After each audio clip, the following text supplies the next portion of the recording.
Okay, my first time doing my hair's a mess. I've been glazing. Anyway, I'm going to show you guys my studio, what it looks like whenever I'm in here working on everything. It's in my basement.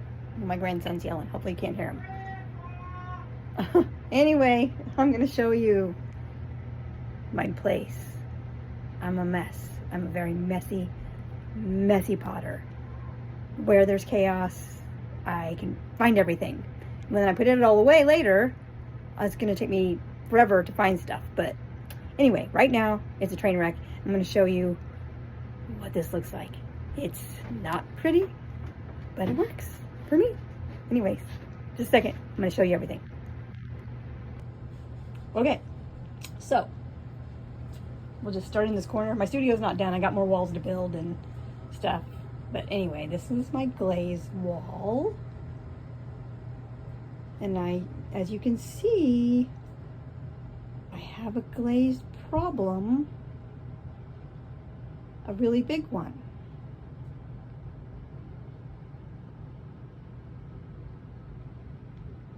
So there's my minerals and such, so I'm going to start trying to make some of my own glaze.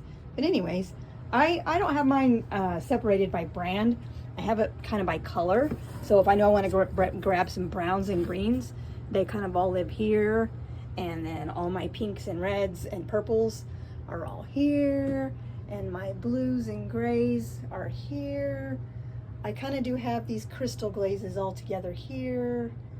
And I have reds and burgundies and, you know, cinnamons and rusts, yellows, the neutral white family here, and all my different greens are here.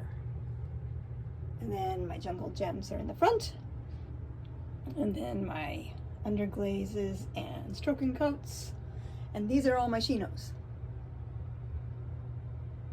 Anyways, there's that. See, I need to get some more containers. I've got these bags yet to put away. I've got clays underneath all this clay, underneath all this mess. There's some clay, there's some clay, there's some clay. There's a mess. Here's 2 trays I gotta glaze. Those boards right there, you see those boards right there? All these shelves here are the same boards. And my husband and I, when our kids were little, we went and salvaged wood out of a really old house in Lexington, Missouri. And so all these boards were milled in Lexington, Missouri. And the house that we took it out of, the whole house was built by slave labor, you know, because Lexington, Missouri is a Civil War town right on the river. So anyways, it's a little piece of history there, and that's the paint that was on them when we took them out. And there was some white here. I left it just like it is. I'm going to polyurethane it actually and preserve it and seal it up in time with like a satin matte glaze. But anyways, this wood is over 100 years old. Anyways, I got these cabinets like on Facebook Marketplace. And they actually do store pretty much all my stuff. And it was a pretty fancy set of cabinets. They have these built-in, I don't know if you can see here, like, pull it out, cutting boards. And see, I can pull those out and pull my stool up and sit here and work. As I glaze, I put stuff over there. Or if it's ready to be glazed, I put it on that shelf there. But right now I'm in the process of almost getting done. But yeah, this is my glazed table. But I also do hand-built stuff over here too whenever I'm not glazing. There's my wheel, and I'm a messy potter, and I never clean my wheel. I know I should, but I don't. I mean, I do, but not as often as I should. And there's a bucket of goo. Usually I have the lid on it so bugs don't get in it, but I put some stuff in there just a minute ago. Anyway, while I'm glazing, or while I'm throwing, I can, you know, I have the Studio Pro bat system. Anyways, I have some other stuff, but yeah, I can just throw it here, set it over there, and that spins. It's a shoe rack. I just got that off Amazon. So yeah, it works in my space. That's my Cricut cutter, and all the Cricut stuff in those. So I have a towel over that because, you know, a clay studio or a pottery studio is a messy place.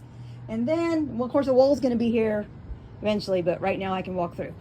So we're going to go through. I have more drying racks here. My husband picked this up at like a estate sale. Well, actually, no, I think this one came from Quick Trip. So anyways, that's EPK kaolin, all those boxes there, because I'm going to build a beehive oven and use some of it for making glaze and stuff. Some stuff drying, a big giant bowl. There's some stuff. There's a tree there. Sorry, I hope I didn't make you dizzy. This is going to be an oil bottle. Just a funky shape. I decided I'm going to just let the clay talk to me that day. And I had a bunch of failures and a bunch of not failures. Anyway, this is going to be a cheese ball, or, you know, cheese and crackers, chip and dip. So this lid will go over that, and that'll sit in the middle. This is a really big platter, and it's pretty heavy too, so that way it doesn't slide around. Anyways, and I got a couple of things here. Even don't look at the panels off, because we had to do some stuff and we just didn't put the panel on, so don't yell at me. We'll get it back on there pretty soon. Anyway, look at that. I'm a train wreck. I am the messiest, and because of it, and I need to, I'll show you this other mishap that happened. So, look. This was a beautiful oil bottle, and this is not, this cabinet here is not secured to the wall, and I opened the drawer, and it had a bunch of those kiln posts in it, and it was heavy, and when I pulled the drawer out, guess what happened? The whole cabinet tipped forward. This fell off, and it broke, but it's kind of okay, because see, look at that. Oops. I was going to have to refire it anyway, so yeah. I need to throw that away. Just, you know, it's just sitting there. I don't know. Don't throw it away. Anyways, let me go back up here. There's my bigger kiln and my smaller one. When I have smaller loads, I just went ahead and kept it. The 818 and then 1027. I think that's what that is. Anyways, I love them both.